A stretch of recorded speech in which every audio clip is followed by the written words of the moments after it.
I'm George Galloway, and I present Kali Mahorra on Al Mayadeen television. Here we are in London. I speak my words freely, either in Parliament, on television, here on the streets of London. Kali Mahorra means free word. That's what I speak. So Kali Mahorra is a two-way conversation. Check it out on Al Mayadeen television. Welcome to Kali Mahorra with me, George Galloway, for Al Mayadeen television. Coming to you from London with an audience of distinguished experts and one or two enthusiastic amateurs like me. I always say that, but this time I really mean it. Because cyber warfare is not something in which I am at all practiced. At least that's what I'm telling the British security services who are observing this program, no doubt. Cyber warfare, the question of whether the next war will be a cyber war, sounds on the face of it a bit better than a real war, a hot war, a shooting war. If people are going to fight each other via computers, that's a bit better than cruise missiles. But of course, if you dig underneath this subject, you find that there's a very real possibility that a cyber war turns into a hot war, a shooting war. And in the course of a hot war, a shooting war, there'll be lots of cyber warfare going on to try and gain military advantage. And people who were quiet about their cyber warfare potential are now boasting about it. Someone called Fallon, who is the British Defence Secretary, I put these things in quotation marks because it turned out that in the month of February, Britain had precisely 0 submarines at sea and operational. We have an aircraft carrier with no aircraft on it, and the Queen doesn't have enough soldiers to guard her in Buckingham Palace. Official, at least not enough of them. Yet Fallon, the British Defence Secretary, to an audience of school children in St Andrews, hand-picked so that they wouldn't or couldn't answer back, made a wide-ranging set of threats and promises, wagging his finger at Russia, which happens to possess many thousands of thermonuclear warheads at a time when we had no submarines at sea. He said that the Russians had developed cyber warfare capacity which had become so dangerous to the peace of the world that Britain was going to get its act together and enter the cyber warfare stakes in a serious way. But this was an illusion, you see, because Britain has always been at the cutting edge of cyber warfare. In fact, the GCHQ, the main electronic warfare potential centre for Britain, is an absolutely vital cog in the wheel of Western cyber warfare and cyber intelligence potential. The relationship between Britain and the United States and Australia and New Zealand is so central to these issues that it's an absolute fallacy for the British to pretend that they are ingenues that are going to have to now start catching up on the big bad Russians. Now, there is no doubt that there are many Russians who are rather good at hacking, and whether or not the US election was influenced by that is, of course, still a moot point. But there is no doubt that many Russians, and some of them employees of the Russian state, are quite good at bugging and hacking and interfering in other people's electronic business. But the Russians have no monopoly on that. There are many other countries, some of them the most unlikely. North Korea, for example, has an astoundingly high level of computer literacy, which came as a surprise to me because I've twice been in North Korea, and I got the impression that none of them had ever seen a computer and certainly had no access to the internet. But it is alleged they managed to bring down a Hollywood movie which showed their leader, then leader, Kim Jong-il, in an unflattering light. And there are many, many others too. Iran, it's said, has very high potential in the cyber warfare stakes. And here arises, I promise not gratuitously, the spectre of Israel. Because of all the countries in the world, well, we're always told that the iPhone and the technology that we enjoy today owes its origin to Israel. It's certainly my belief that Israel is amongst the most active, proactive powers in the world on the cyber war front. And I'm sure that there are many Israelis who are capable of making you think that something was done by country A or country B or country R, when in fact it was done by them. That's all I'm saying. It's almost all I know. I'm only just getting the hang of an iPhone. So cyber warfare is a bit beyond my purview. But I have here some very clever people who know more than me. And I hope that you enjoy their discourse. Let's take Mr. Jukes, Peter Jukes, a prominent British journalist, broadcaster who came into that profession entirely by accident, a fearless pursuer of justice. He's just not usually on the same political page as me, which is why he's here. Peter, tell us what you think. Well, let's remember that computing began in World War II. Alan Turing built the world's first computer to hack the successor to the Enigma machine. I think it was called the Lorenz machine, to hack the signals of Nazi intelligence. I mean, they reckon Thank God he did. Thank God, exactly. He changed the course of the war. Well, they think it may take 2 years off the course of the war, especially because of the naval losses in the Atlantic. Ships coming over from America to Britain were being sunk by U-boats by decrypting the signals, which the German Navy Command was sending out to their U-boats. They knew where they're going and they could get rid of them. So we have to be careful. The British were very grateful to him. Later they chemically castrated him. Yes, he was treated very, very badly. We now have an act, don't we? He has been posthumously pardoned. And he was treated very, very badly. So not all military encrypted intelligence gathering is bad. It depends on whose side you're on. Without going down the politics of that, let me just put in another element about surveillance and digital knowledge. There's an amazing thing that it's the commercial knowledge that people have about us. So I came into journalism because of phone hacking, because actually Rupert Murdoch was hacking 20 members of George's favourite cabinet, the New Labour cabinet, but probably knew more about them than the security services did. Now, we live digital lives, you know. Every time you've got your phone with you, you've got a tracking device. You've got something that measures your heart rate. It could be as easy to animate or activate the microphone and the camera. You have a surveillance device on you. But who's watching you? There's an amazing story of a girl who's 17. Her father's taking Facebook to court because Facebook knew she was pregnant before she did. They can micro-target ads on your particular preference, whether it is for nappies or whatever, and target you with very, very specific advertising and stories and fake news to appeal to your prejudice to get your vote. Now, that eventually could cost lives.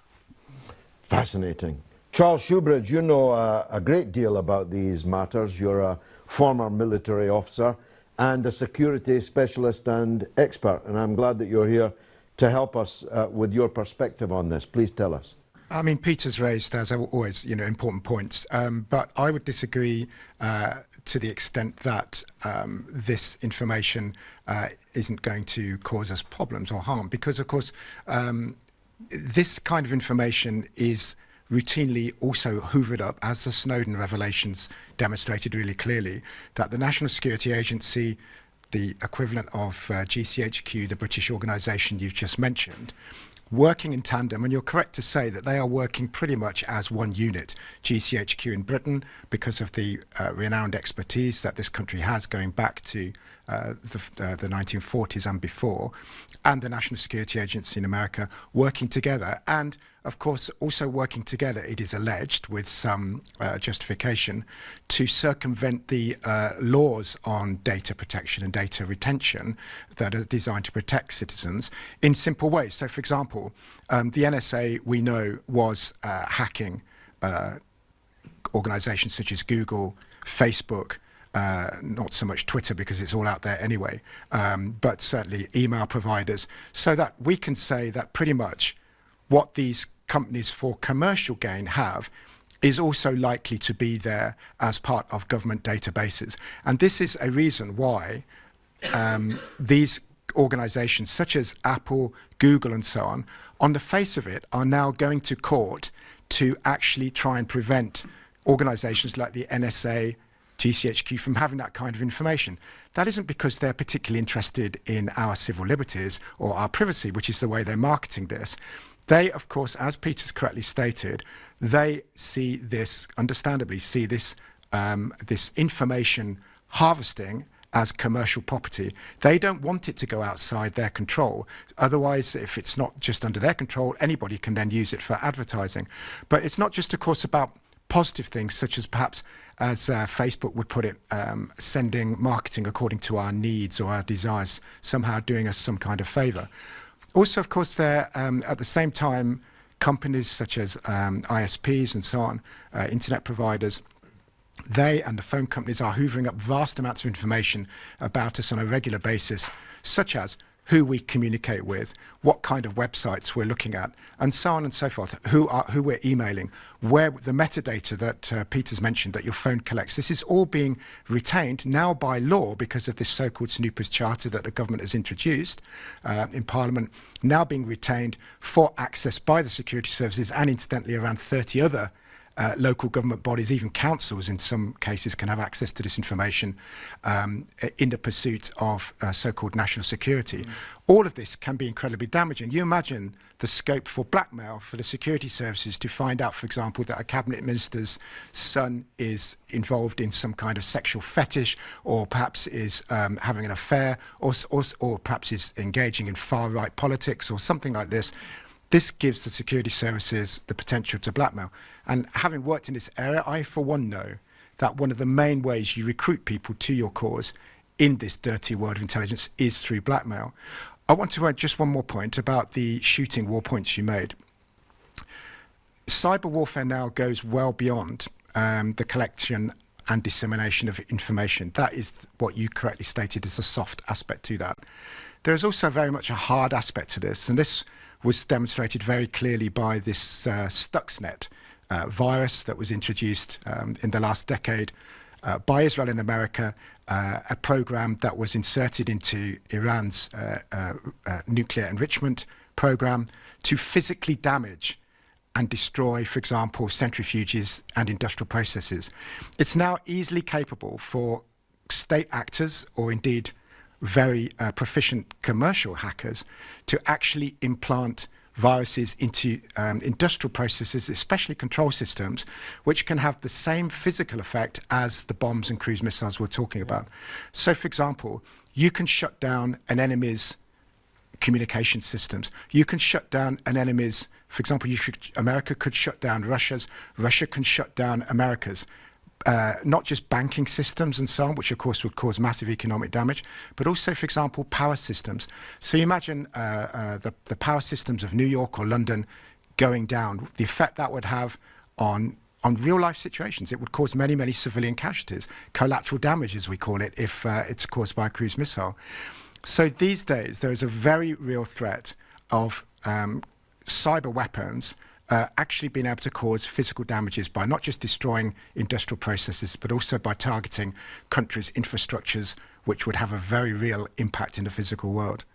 Now we have the implementation of treaties controlling the use of weapons and limiting their use according to international law, which we can have some recourse to at least. there's nothing at the moment that governs the use of cyber weapons in the same way. And that's something that I think over the next few years is going to have to be a priority for nation states to prevent these kind of attacks taking place and then one country deciding to respond, as America has threatened to do, to respond across a full range of full spectrum to cyber attacks by using physical weapons. But you see, the state has a monopoly on planes and tanks and guns and so on. It doesn't have a monopoly on cyber power. A lonely guy in his vest in an attic, living a sad life, can be a computer wizard and can wreak havoc on many institutions. I mean, we've had boys with mental health problems ending up inside the Pentagon's inner chambers through just computer wizardry. And indeed, going back to another point you raised earlier, which is very important in this issue when it comes to what triggers off wars, even limited wars, and as we know with nuclear weapons. And don't forget, these nuclear weaponry and associated systems are also controlled by computers that can be hacked. We all know the stories of Terminator and stuff where autonomous systems actually can launch and I'm sorry to say that is the direction of travel in the defence world. But just moving on from what I'm saying, that the point you raised, and you just mentioned it now with your man in the vest and or young boy in his attic or whatever, that it's very difficult with cyber attacks, not just hacking that we've discussed before, but even these cyber attacks on physical systems, to actually get proper attribution. It's very easy to cover your trail and also, as you say, to falsely, as with a false flag, to blame someone else. I want to ask Peter something. Peter, there can be a perfectly benign use of this power, can't there? If somebody in Britain, and there have been and will be, is surfing the net for all the hideous takfiri sites of people getting their heads cut off and so on, is sharing hate propaganda on behalf of extremism, fanaticism and so on, I kind of want to know that, or at least I want the state to know that, because that fellow might be, if not now then in the future, deciding to blow himself up on the London Underground and harm us. So the security services are in a bit of a bind here, aren't they? We want them to be busy and active and successful in thwarting that kind of thing. We don't necessarily want them to know what website we were looking at last night. This is the problem with the massive accumulation of data under PRISM and things like that. It's the needle in the haystack. They take everything, the Investigative Powers Act, a bit like CCTV cameras did. They'll film, they'll have all the information, which is only useful after the event, usually. You can't track. You know, people use code words, they used to have voice recognitions, somebody launching a terrorist attack. So it's, you know, in a way, I think what we're underestimating the genius of the SFB and Putin is this hybrid warfare, which he deployed in Georgia and then to a certain extent in Ukraine, which is a mixture because they don't have a huge military preponderance, Putin's Russia, but they had a brilliant social media strategy, which got them in some problems, because what happens is, and I do think there are noted, you know, there were trolls hired, thousands hired in Petersburg and outside Moscow to fake social media accounts, some contracted through Macedonia, to influence elections. But this is typical propaganda. The Americans engaged in it too. But what it leaves for journalists, I must say, and though we might have mixed feelings about the site, there's a friend of mine who runs this site called Bellingcat, Elliot Higgins, who also was involved in phone hacking. And what they do is open source journalism, and they track down, I think, Strelkov, the Russian separatist commander in Ukraine, saying, oh, we just shot down a cargo plane. It was MH17 had just been shot down that same hour by a air-to-ground, ground-to-air missile. And so you can, and we've done it, you've seen it on Twitter, you can track people doing things, politicians, and we can turn, this is what computers do, I think, they revolutionize the means of production. We can use that same technology to inspect the state, to inspect, you know, military people, to inspect commercial people. So it's not all bad. There is an element, that guy in the basement can turn the tables a bit and on the power, yeah. He doesn't have access to weapons, but he does know about computers. Much more of this after the break.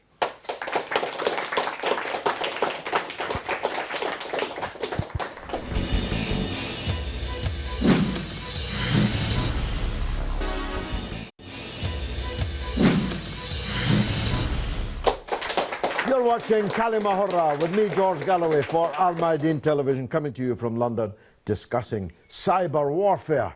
Now, we've had some of our experts speak. Let's hear from another young man in the front. Yes. Hi, my name's Ahmed Kabela. I'm a journalist. My concern, based on what the two gentlemen said, was my larger concern, which is how pacifistic the public are to these kind of threats. I mean, we saw a nuclear missile go the wrong way off the coast of Florida, and it made like a few kind of student activists made some noise, a few political experts made some noise, but the general public didn't seem to care. We've had the Snowden revelations, again, a few articles, but then the general public don't seem to care. It's like we've been enticed by the luxuries that are in our pockets, so that we're willing to give up the kind of the basic freedoms that, if it was written in a sci-fi novel, would scare us to death. And I'm scared that it's just going to get more and more intense over the years, and people like the two gentlemen in the audience are going to keep telling us about how dangerous this is, but as a general public, we're just going to allow it to happen. Well, you're a young man, I'm not. Let me tell you that it's not nearly as bad now as it used to be. If you think 100 years ago, the entire population of Britain marched off to the First World War with their straw hats and trumpets, and it'll all be over by Christmas. They did so because they were militarized by a mendacious patriotic campaign, and almost everyone in the country, of course there were honourable exceptions, went along with it. Now, of course, most people go along with things, but there are far more people stand out against them than there has ever been. And we're all able to be in touch with each other on our iPhone. We can find and have found people like us, who think like us, who see these kind of dangers, not just everywhere in Britain, but anywhere in the world, and we're able to exchange notes with them and so on. So, from my point of view, in my lifetime, we have seen a vast increase in the conscientized public, the public that is informed. And if you think about it, ignorance is a choice now. Certainly in Western countries, in the developed countries, you're making a positive choice not to want to know any of these things. Because if you did want to know, you'd easily be able to find out. You can find out every word that Snowden has ever written or ever spoken. And that goes for any other talking heads that are worthwhile. But it's true that the dichotomy I drew just before the break is a seductive one, because if you're afraid of terrorists, why would you not want to give the security services more power to find terrorists? And that's one of the reasons why terrorist incidents are inflated and terrorist threats are inflated to an enormous degree. I'm not saying they're not terribly dangerous, they are. And if any one of us was caught up in them, it would be fatal, 100% fatal to us. But again, even in my own lifetime, Britain was under military threat from Irish republicanism on a much bigger scale than it is under threat from Islamist terrorism. You could shop in Harrods and get blown up. You could be a tourist in the House of Commons and get blown up, or the Tower of London, or Bishopsgate, or, I mean, the Irish, or be in the cabinet sitting in 10 Downing Street and a rocket comes through the window. That happened, dear viewer. Now, this was a much bigger threat. Now, I was born 9 years after the end of the Second World War. I don't think anyone here was born during the Second World War, but during that war, Dr. James very gamely admits that he was. But during that war, we were under literally existential threat. In 1941, standing alone, Hitler 21 miles away, there was every possibility that we would cease to exist as a people, as a state, and just become another Nazi province. And yet we kept calm and carried on in those periods. Now, it is relatively easy with the mass media that we have to panic people into giving away their liberty, giving away their freedom. But as Benjamin Franklin said, those who sacrifice liberty for security will end up enjoying neither liberty nor security. And I think that that's true. Can I just make one more example? So I understand everything that he's saying. It's just that when we saw the Israel lobby infiltrating Parliament, to me that was the greatest example of we know something's wrong. Everybody knows, it was all over the newspapers, but yet there's little. I mean, you bravely was one of the few voices, a few other people in Corbyn's team, but nothing actually gets done. There's no repercussions, there's no punishment. It's like we're overwhelmed with information, and then we kind of just accept that this is the way things are, and very little is done to obstruct. So with the Snoopers Charter that got mentioned, Edward Snowden said that he'd never seen anything like this, but yet what happened as a result of that statement, it still got passed by both sides of the House, and that's the thing that I find worrying. We know, but yet there's little kind of consequences to that knowledge. Well, I think the Israel subversion of British parliamentary and the political system is, I think you're onto something there. This was a conspiracy, because I'm sorry to tell you, you say it was in all the newspapers, but it wasn't. It was in one or two newspapers, once or twice. It was roundly ignored by the vast majority of the media. Now, what did it reveal?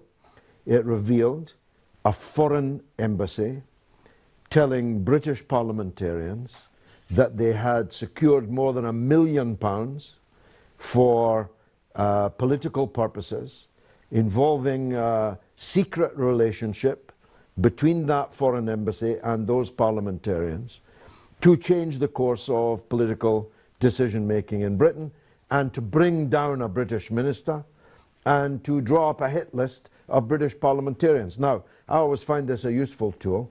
Just substitute the Russian embassy for the Israeli embassy, or the Iranian embassy for the Israeli embassy, and imagine what the consequences would have been if a journalist had captured that on film. First of all, the embassy in question, its diplomats would be kicked out of the country immediately. The parliamentarians would be up before the authorities and probably expelled from Parliament. But neither of these things happened in that case. In fact, the waters have closed over the whole affair. The Foreign Office has declared the matter closed. The Prime Minister will not set up an inquiry, as Corbyn's team asked for, and the £1 million is presumably now being spent. And the members of Parliament who are being supported by this £1 million, which is a lot of money in British politics, as you know, this is not America. Politics is quite cheap here. You can buy a lot for £1 million. You couldn't buy nothing for £1 million in America. And it's presumably now at work. So there's a good example of an actual conspiracy of silence. The political power and the media power conspired to cover this matter up. Last word from you, sir. And I think you've summed it up brilliantly. It kind of also touches on the other point that was mentioned about scandals, because one of the things that they alluded to was was it Sir Alan Duncan and finding a scandal to undermine his position. And as you said on Twitter and various media platforms, we can only imagine what type of scandal they'd find for an openly gay member of Parliament. As a matter of fact, the two members of Parliament that were named as targets were both Conservatives and both gay, and both out as gays, and both hostile to Israel to varying degrees. Sir Alan Duncan is the Deputy Foreign Minister of Britain and has spoken very clearly against Israeli settlement activity and so on. And Sir Crispin Blunt is the Chairman of Parliament's Foreign Affairs Committee, a very powerful position and a long-standing supporter of the Palestinian cause. So you really don't need to be Einstein to work out what kind of scandal they had in mind. Probably to put both of them together in the same bed in some motel room somewhere. So it's true that blackmail and so on are the ancient tools in this trade. But the cyber age has meant that it's very much easier to catch people and to lure them into such a scandal. Who else would like to talk? Dr. James, the only man alive during the Second World War. I survived. James III, Ministry of Peace. First of all, I wanted to respond to what our friend here said about the lack of response to these scandals. It strikes me that the response might be much greater than we hear, because the media doesn't pick up what's going on in the cyber world, certainly in the peace movement. If we are at the moment still taking Tony Blair to court, we can't get the media to take any notice of that whatsoever. And I suspect from the groups I'm involved in that there are a lot more people who are concerned and trying to do something, not only about the war that we've already had, the hot war, but about the surveillance state, the lack of freedom to speak out against certain threats that we have, and the possibility of cyber war.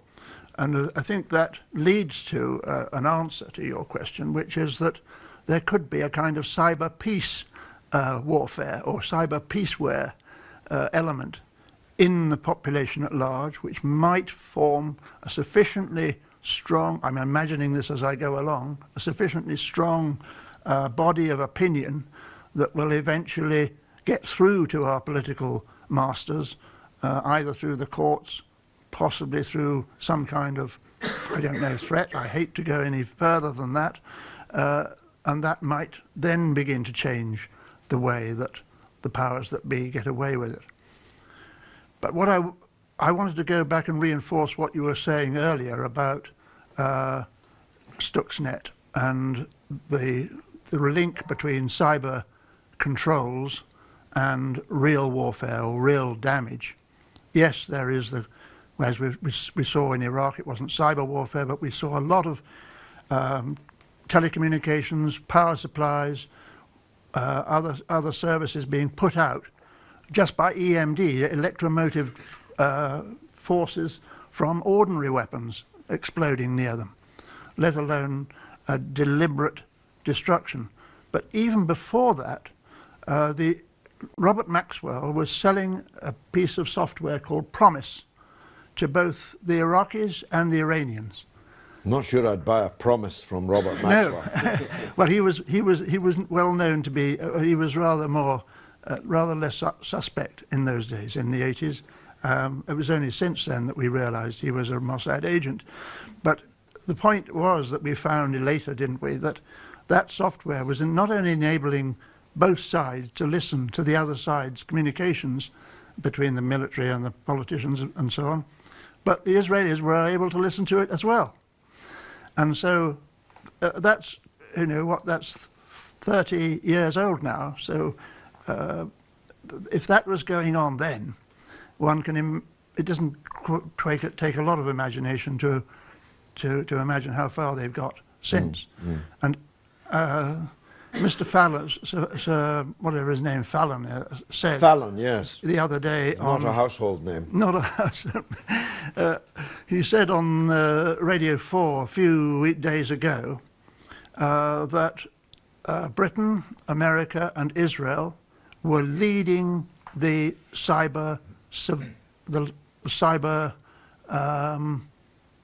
warfare. No, he didn't use the word warfare. Sorry, the cyber technology. That's right. That was the word he used, I think. And if we're all together in that, that suggests that Israel has an unusually large grip on this technology, and as they've been involved in using it for hot war in the past, they're going to be very likely to use it for hot war. Well, I'm frequently told that the Israelis are responsible for everything I'm enjoying. You wouldn't be on Twitter if it wasn't for Israel. You wouldn't have an iPhone if it wasn't for Israel. There would be no internet if it wasn't for Israel, and so on. So as they've boasted how central they are to all of this, again, you don't have to be Einstein to work out that they're probably deeply involved in it. However, nobody has answered the dichotomy that I posed, that there are very dangerous people out there, and we need to employ the best technology and the best methodology to track what they are doing. This is Wembley in London. I'll take a guess that within 2 miles of this studio, there are people who would like to do us all, innocent people, harm. And they're probably conversing with other dangerous people in London and in Raqqa about how they can do it. I get threats every day, without fail, every single day, for my stand on Syria, for example.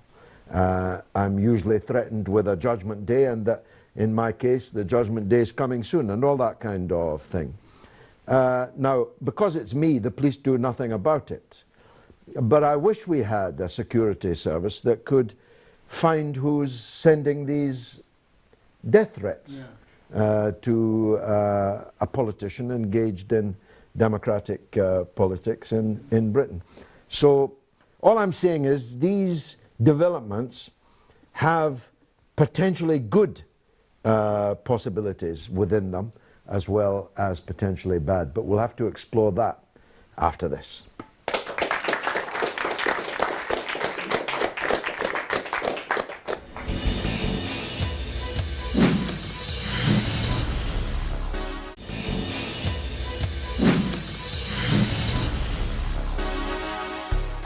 You're watching Kalima Harra with me, George Galloway, on Al Mayadeen Television, coming to you from London, discussing cyber war on all its fronts. We took the Al Mayadeen camera onto the streets of London to give the people their say. Take a look at what they did have to say.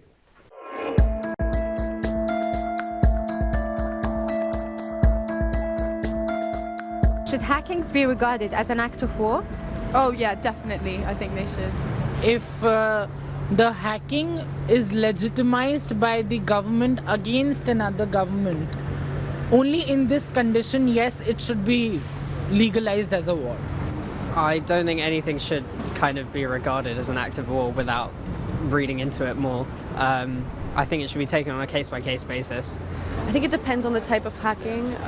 The alleged hacking that Russia has done on the US election, I think, should be seen as at least something that should ignite a war in some sort, because they've completely, if it's true, they've completely undermined the American democracy, which is one of the most important principles that America stands for.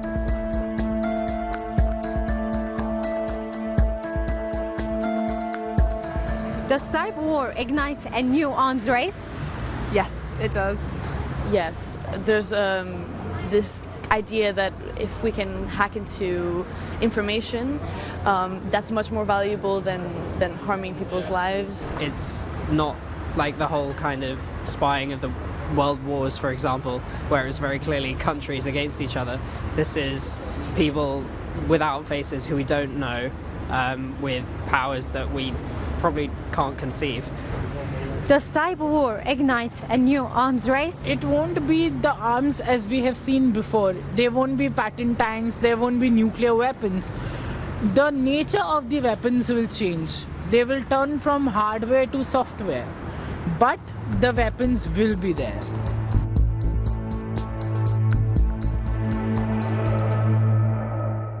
Well, rather depressing to see the equanimity with which some of these young people were ready to go to war over hacking. Let's continue the debate. Yes, sir, you have the floor. Hi, Tom Pietrshonik, junior doctor. I think it's interesting how Russia seems to be blamed for everything these days. I mean, there's a lot of fake news out there. But at the end of the day, if someone's professional enough to hack a government agency, then I think they'll be hiding their trail. I mean, we don't know who's responsible for hacking. I mean, is it a government? Is it a 14-year-old in their mum's basement? Or is it a 14-year-old working for a government? Just to pick one example, that's namely the hacking of John Podesta's emails, John Podesta being Hillary Clinton's campaign manager. I think one thing that's been missed in this whole debate is what the emails actually showed. And what the email showed was that Clinton was being fed, among other things, it showed that Clinton was being fed questions before her debate with Sanders. In other words, she was being helped to win. I mean, she was helped to win in many other ways. For example, superdelegates, which include people like her husband, Bill Clinton. Superdelegates are basically members of the Democratic Party who are key figures, like former presidents, former governors. They have a massive influence on who becomes the candidate. So what's been ignored here actually is how actually Hillary Clinton was given the chance again. Well, basically was helped to win against Sanders. And let's just say Russia did hack her emails. I mean, I think John Podesta was silly enough to click on a phishing email, which most of us would have ignored, or rather his aide said to him that the email was okay. But I think what's being ignored here is that if Russia had hacked John Podesta's emails, if Putin had done it, then he should be given a prize for investigative journalism, because frankly he exposed a very undemocratic practice. Well, I'm entirely in agreement with that, despite the fact I know that John Podesta's emails were not hacked. They were leaked to WikiLeaks. I know that for a certain fact, but I can't give you the evidence in public or I'd have to kill you. The truth is, John Podesta's username was John Podesta, and his password was the word password. And somebody in his circle got into his emails and leaked it to Julian Assange in the Ecuadorian embassy in London as the head of WikiLeaks, and WikiLeaks published it. That's called investigative journalism. And the important issue thereafter is what was in the emails. And not a single item that WikiLeaks published in relation to the American election has been claimed to be untrue. So the publication of the truth, while sometimes embarrassing, can never be a crime. It cannot be a crime to tell the truth. It might be something that's better not said, as in, does my bum look big in this dress, or do I suit this hat? Not every truth has to be spoken. But if somebody does tell the truth, it can hardly be criminalized or become an act of war. Sorry, can I just say one more thing? Speaking about truth and slightly changing the tack here, what worries me is, I don't know if you've probably read in the paper that the government in UK is talking about amending the Official Secrets Act so that you can go to prison for 14 years for breaching that.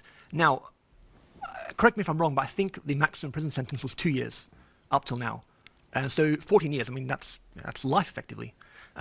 So I'm thinking back to a case that occurred before I was born. In the early 1980s, during the Falklands War, a brave secretary, I think her name was Sarah Tisdale, a brave secretary basically revealed that Thatcher had lied to Parliament about the Belgrano disaster. She'd ordered the British Navy to fire on a ship that was escaping, that was leaving rather. Shot it in the back. Yeah, shot it in the back. I mean, Thatcher was saying that Belgrano was about to fire or had been firing on a British warship.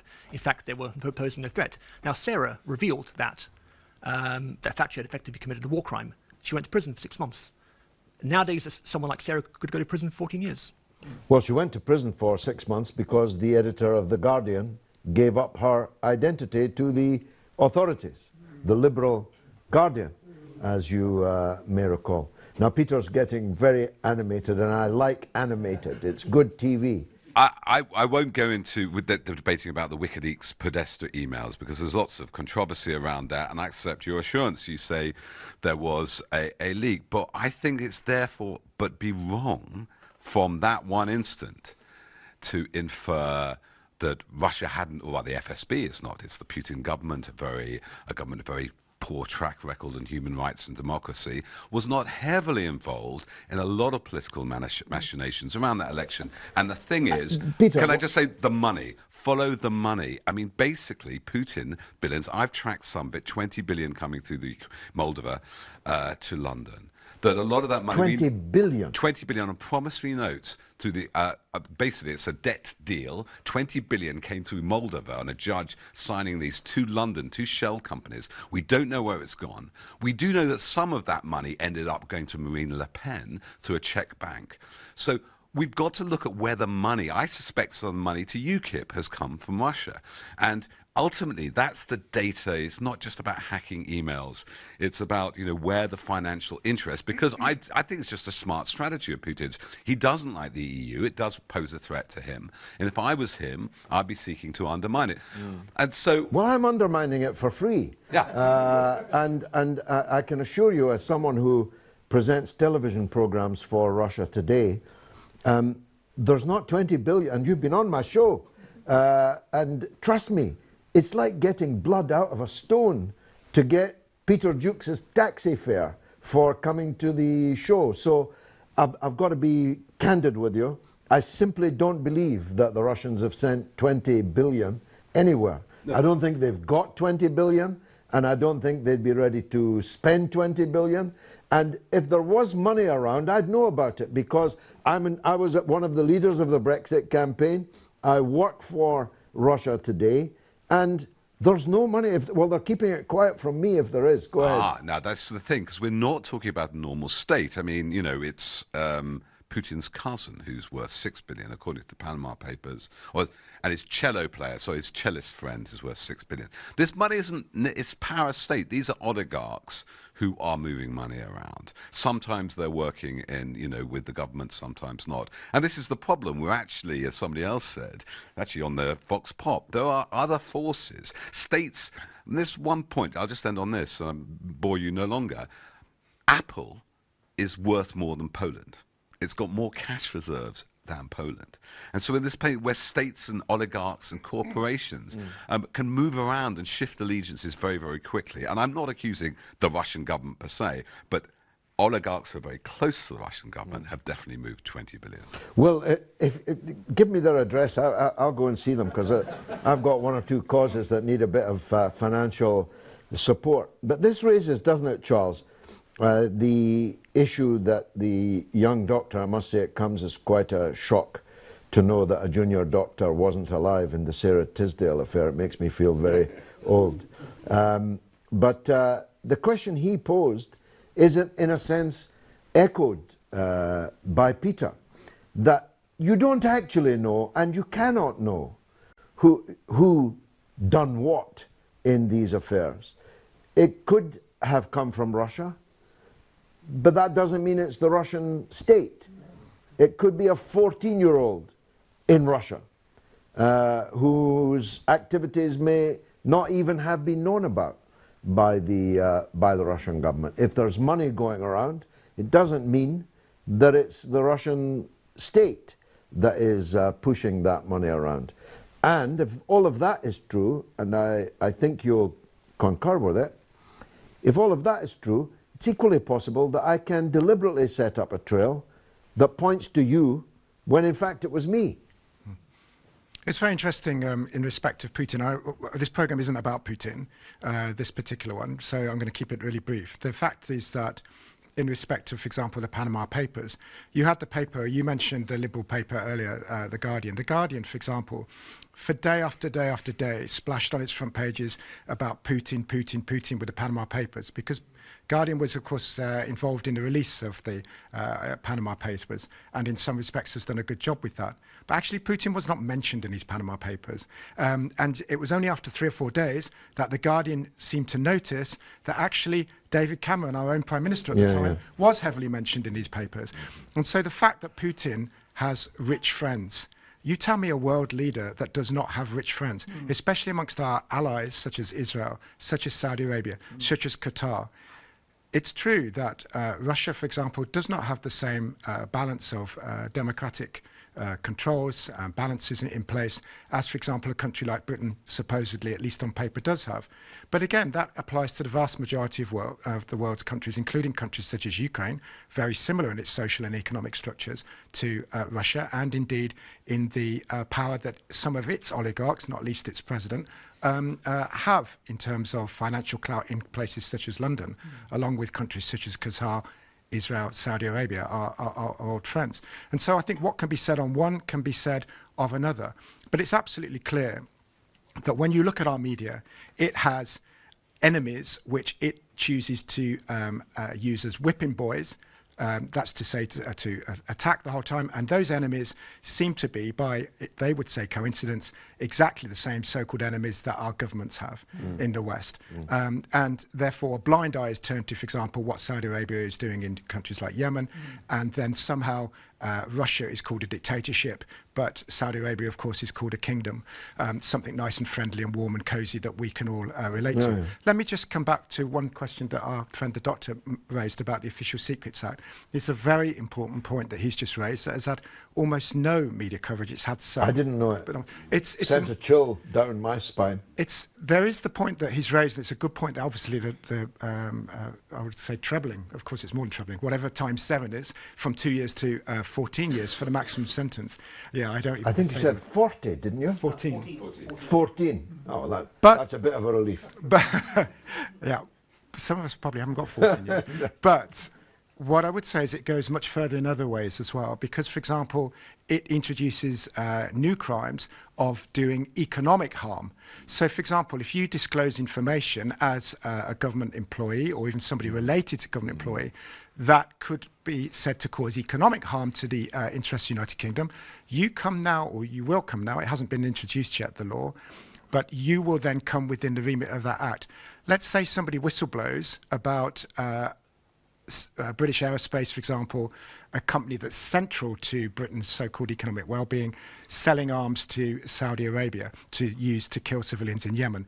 A disclosure in relation to something like that could then come within that the new act as it will be. And you could then be facing a possibility of 14 years prison because you blew the whistle on something that actually isn't going to cause Britain to lose any lives. For example, no spies are going to be arrested in Iran or Russia or anywhere else and then killed, but that is going to cause economic harm.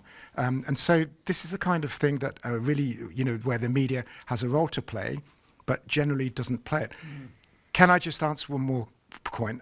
You raised the dichotomy of security services needing to have powers to protect us from terrorism, as indeed they do. And it's also true that, of course, there is a terror threat. The terror threat is exaggerated. It is used for political purposes, exploited to get governments out of all sorts of problems and to sell newspapers with headlines. But the threat exists. We know that for sure. Of course, we could say, well, we've done a lot to encourage that threat with our foreign policy, and even by the people we've backed. But that doesn't mean it doesn't exist. It exists, and real innocent members of the public die, as we know from Paris and indeed London and elsewhere. The question is, what powers do the security services need? So the issue is that they need the powers, they do, and the police and the security services. And the laws need to keep track with technological change. That's absolutely true. But that doesn't mean to say there's any justification in human rights or civil liberties terms, or even in security terms, for giving them absolutely massive access to all of our data. For example, the James Clapper, who was the head of the intelligence agencies, the NSI, he's the National Director of Intelligence, was in the US. He claimed famously before Congress that in response to the Snowden revelations, that the collection of mass data, in other words, all the details of every single citizen's phone calls, where they were, because their phone is reporting all of these things, who they messaged and so on, has been instrumental in saving countless lives around the world in thwarting terror plots. The Obama then set up an inquiry, which reported a year later. It found, this is a Senate inquiry, congressional inquiry actually, that found there was absolutely no evidence of any single case where the collection of mass data had actually resulted in either a terrorist plot being stopped or a terrorist plot resulting in convictions. So in other words, this data, which is now being collected in Britain or retained as a result of this Snoopers charter, has had, up to now at least, no impact whatsoever in fighting terrorism. And indeed, it can be said the opposite is true because it results in information overload. It means that instead of having more tools to find that needle in the haystack, you're just adding hay onto the haystack and making those little nuggets of information even more difficult to find, which makes you wonder, why then do they want this information? Well, we'll answer that after the break.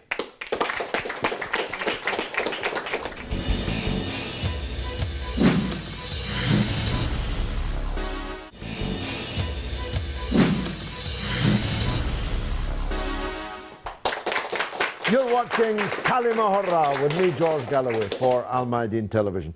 Coming to you from London, but discussing a worldwide phenomenon, the tooling up for a new era of cyber warfare. We took the camera out onto the streets of London to hear the voice of the people, sometimes depressingly so. Let's see if this is any better.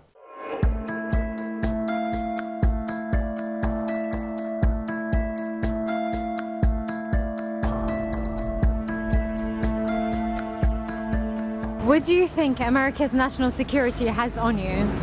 They might as well know about my existence, about my nationality, my parents, everything. But if they think that this is enough to tackle anything and everything, it's not possible. I'm not really too sure, I'm afraid.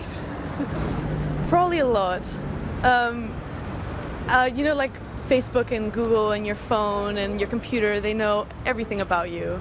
Maybe the US government doesn't actually have access to all of that information, but it definitely could.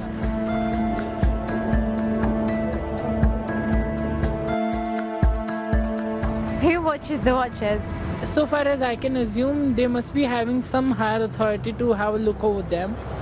And if they don't, then there's a thing called self-censorship or self-regulation that should exist within the companies. I don't think there is anyone to watch the watchers, so to speak. That's quite a sort of general term. Supposedly the law, but for the law to be of any purpose, you need someone to enact it. You need someone to bring a case to court. And since we have no idea what the watch agencies do or how they do it, we can't really enforce it. And also the law doesn't develop as fast as technology does, so maybe nothing.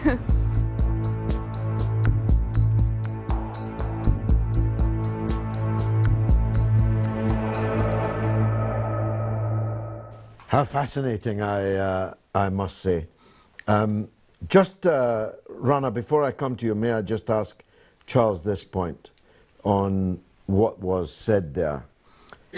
I mean, I don't think anyone, certainly no one serious, would object to the security services having the right to go before a judge and the judge being overseen by an elected politician to say, I have reasons, due cause for concern about the activities of Mr. B, and I want to harvest his data because of those concerns for a limited period of time, and I'll report back to you on what I found. I personally have no objection to that at all. Tell us. Yes, that's exactly right. And it was, you know, in many ways that's been the system in the past to some degree. It's interesting that, for example, government ministers say, correctly, in my view, in other words, I see no reason to dispute what they say, that when they are arguing for this new legislation, they state that there hasn't been any major serious criminal case, and certainly no terrorism or national security case of recent years that hasn't involved some element of phone interception, internet interception, email interception, and so on. So you're absolutely right that it's an essential, vital tool, and as one of the people in the street just said, the law in terms of not just oversight, but also in terms of capabilities, giving the intelligence services and the police the ability to keep track of these enemies of all of us on the street who want to do us harm. It's important that keeps pace. But the problem comes when the media and then the government in order to give the intelligence services more power, then it would appear to me deliberately conflate these two issues. And in other words, they confuse those issues. They say that because the intelligence services need, which they undeniably do, need the ability to intercept in a targeted way people who are going to do us harm or may do us harm. In other words, they have good reason to suspect they're going to do us harm. That is very different from having this ability to access, store, retain data on absolutely every single citizen, 99.999% of whom, of course, are going to be causing no harm whatsoever, and whose data just simply acts to hide the data of those that we should be targeting. So yes, there's a big difference between those two aspects. The media will simply quote that I just claimed from the government and then try and say that that's a justification for mass data collection. It actually isn't. Madame. رنا قاسم ناشطة. بدي أحكي إنه كمان اللينك اللي ممكن نحن نكون عم نكبس عليها مش بالضرورة نكون نحن إرهابيين لنكبس عليها اللي عم نشوف اللي بيقتلوا واللي بيعذبوا ممكن نكون لنتفاعل معهم ونفرجي الآخرين هودي شو عم يساووا لحتى لننشر بين الناس اللي بيتعاطفوا معهم إنه شوفوا قديش هدول سيئين وننشر الوعي بين اللي بيتعاطفوا معهم إنه هودي ما بيمثلوا الإسلام. فما بنكون نحن إرهابيين، بالعكس بنكون عم نوعي الآخرين عن الإرهاب اللي عم ينشروه من داعش للقاعدة لغيرهم اللي عم يلاقوا تعاطف بين بقية الشعوب من غير المسلمين ومن غير المسلمين. Well, of course, that's of course a legitimate point, and there have been others who have been arrested for accessing information that they were actually writing a PhD or some kind of academic thesis on. But these kind of things can be quite quickly cleared up. I've no doubt, though, that the greater number of people circulating these Al-Qaeda and ISIS and other associated propaganda are the recruiting pool for these organizations. It just seems to me a matter of obvious logic. There must come a point at which someone cuts themselves out of that milieu in order to go on to be an actual terrorist, but I think it's fair to say that most of the people who are following these dangerous and fanatic people are potential recruits. And if I were running the state, I'd want to keep an eye on what they are doing. Who else would like to make a contribution? The gentleman, distinguished-looking gentleman at the back. Thank you, George. My name is James, and I do research for media programs and things. I'd just like to, there's something you've said in the past, but the difference between angling and trawling for data. Trawling, you take everything, as the gentleman Charles was suggesting. 30 or 40 years ago, a judge would have to give a warrant for your post to be opened. Now we know that the British government, amongst others, takes everything and anything that we look at, and there is no oversight. We also, I know through you, saw that the British MPs no longer have any secrecy that they used to be assured under the Wilson Doctrine with their constituents. So there is basically no form of secrecy outside of a confession box in a Catholic church, and even then we're not too sure. There's nowhere safe. Nowhere is safe. But what troubles me is one of the areas that's big at the moment is the accusations levelled at Russia, and it's interesting that we never look to Israel. The former British ambassador to Israel is now at the Department of Culture, Media. He's the director of digital strategy, and I think he has a cabinet office position. His name is Matthew Gould, and he has his own links as well with Liam Fox, a former cabinet minister who's been brought back recently. I'm just intrigued as to how these people haven't been affected by any of the eavesdropping or any of the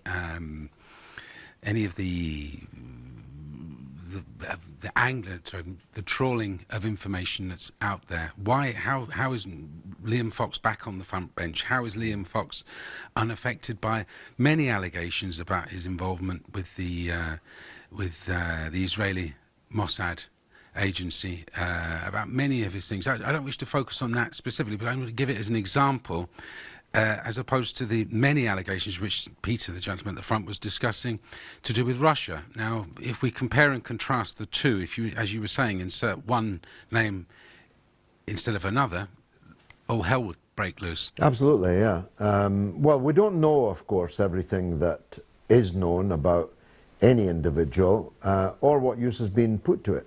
Because to pick up Charles Shoebridge's thesis, if politician A, and I don't mean Liam Fox, I want to make that clear for legal reasons, if politician A was known to be a disreputable, promiscuous, homosexual, with his pockets full of other people's money, usually foreign, and sometimes from foreign governments, and the British security services knew of it, they might well put that to use for purposes of blackmail, if I understand what Charles said earlier.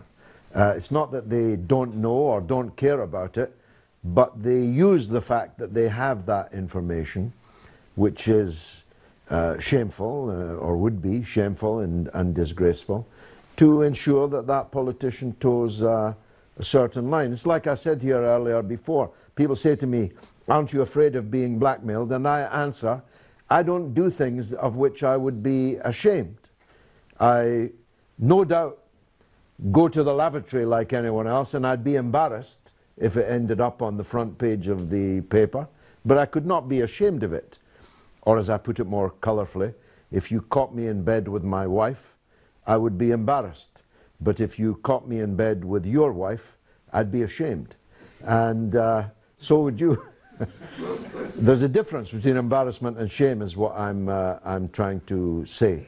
So I'm unblackmailable because my life is open.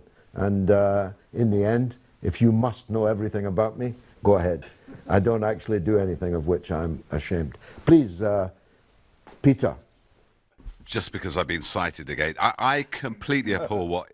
You're completely not the person I was talking about. No, of course. Let me make that clear. In terms of, between us. But I completely abhor... We can do the same. We can abhor what Israel does. A good friend of mine, Tony Judd, historian, sadly died prematurely young, pointed out about, supported Mearsheimer Waltz's thesis of the Israeli lobby in the impact of AIPAC and things like that in the American Congress.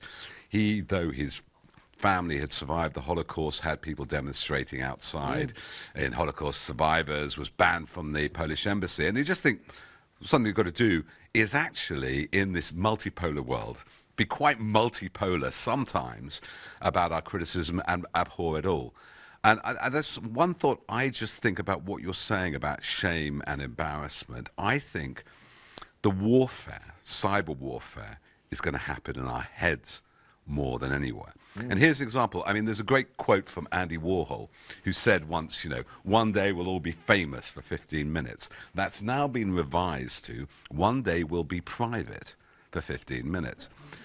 Now, I have kids in their 20s, and what I see is a massive, actually, compared to my youth in the 70s, massive decline in street violence. And oddly enough, I've noticed while I live in Southwark, a massive decline in graffiti. Nobody does graffiti anymore. I was speaking to my co-producer the other day, and she said, yes, because they've got Twitter. And what is happening, I think, in this space of losing privacy, a lot of aggression, a lot of white supremacist aggression, which, you could attract Joe Cox. They could have tracked the guy going to kill Joe Cox, I think, on some of the stuff he did. Shame they didn't. They don't focus on white supremacists.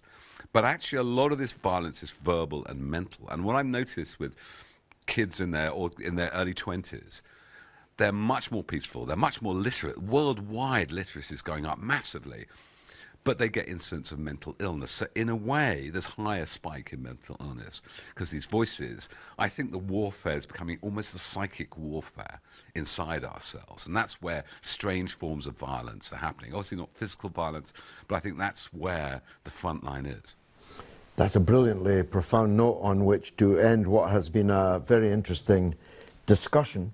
I don't every time learn something I didn't know, but you've forced me to confront, because we are not far apart in age, one of the significant changes in our society, which I hadn't contemplated before. There is far less actual violence in Britain than there used to be, and that I used to see, and once or twice as a youth participated in, past the statute of limitations.